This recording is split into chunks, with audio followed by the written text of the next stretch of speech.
Lunar Light Entertainment proudly presents the 100-Day Magical Challenge. HypnoApotheosis.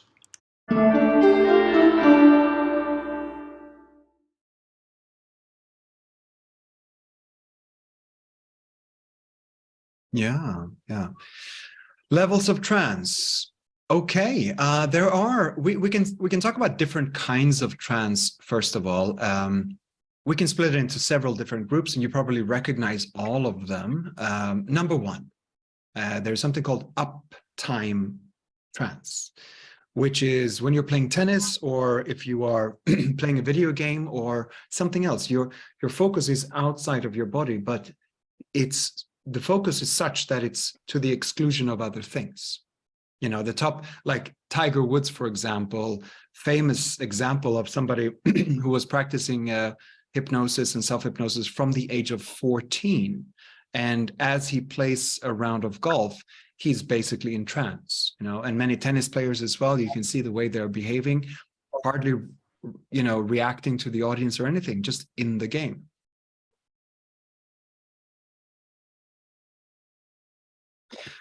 Downtime trance is the label we put on trance where your focus is inward. And inward trance can be separate in the sense that it can be inside a hypnotic trance. When I'm working with a client, maybe we have a hand levitation, the hand is floating, but only the arm is in trance.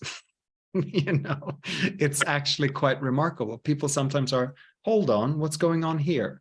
You know, but it's almost like it's a playful nature of your subconscious mind that it's allowing you to do that.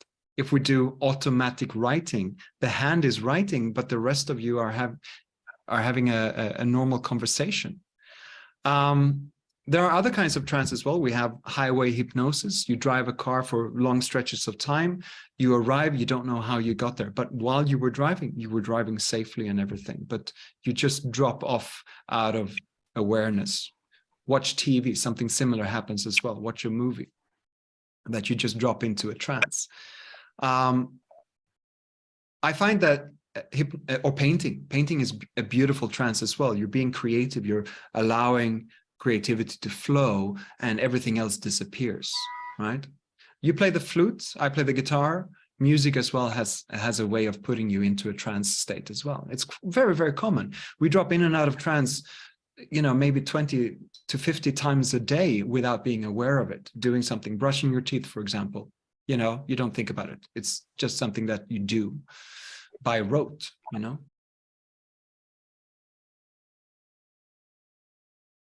Now, let's talk a little bit about suggestibility, which is maybe one of the core concepts that you are working on in your 100-day challenge. Would you say that you are a suggestible person? Well, I don't tend to be so much. And I'll tell you the reason is maybe it's because I'm a little older and I'm a little more jaded with the world. But the reason I wanted to focus on this as an aspect of the 100-day challenge is because recently I've been in a few situations where various players in my career have tried to assert themselves over me, almost in a form of dominance and like some sort of overt coercion. And I became aware of this really quickly. And I discovered that I was almost naturally utilizing the principles of Machiavelli's The Fox and the Lion. And so Machiavelli says that the fox should be able to sniff out a trap, and the lion should be able to roar loud enough to scare away the wolves. And either one of these aspects of the mind individually isn't enough to survive in the world of intrigue and social hierarchies. And so I think that the only time that I let down the guard, so to speak, and the critical factor is when I'm with an extremely trusted person, when I did hypnotic work the first time with my hypnotherapist as a child, and then the only other time was with you when you Mm, worked as my hypnotherapist here in Beijing.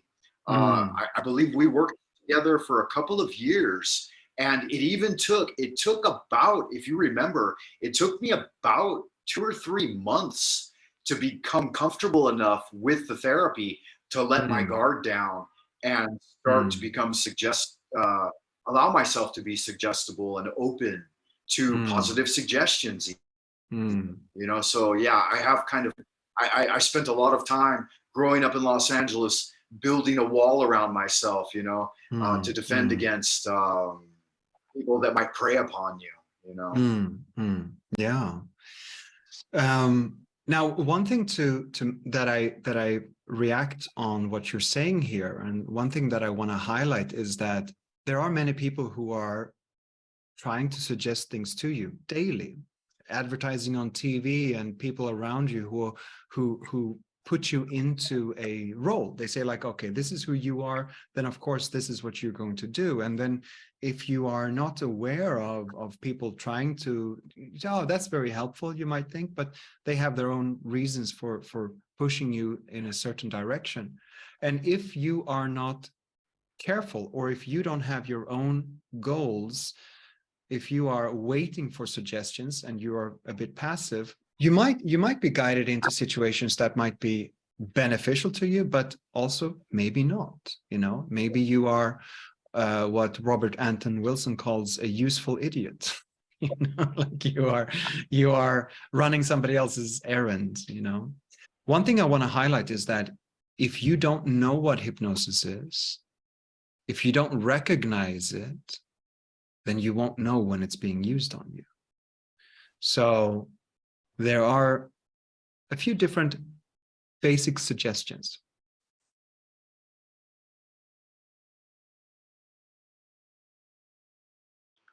Thank you for watching, everyone, and I look forward to hearing from you about your participation in the 100-Day Challenge. On the next one, we'll be going into deeper levels of trance state. I look forward to seeing you then. Thank you, and goodbye for now.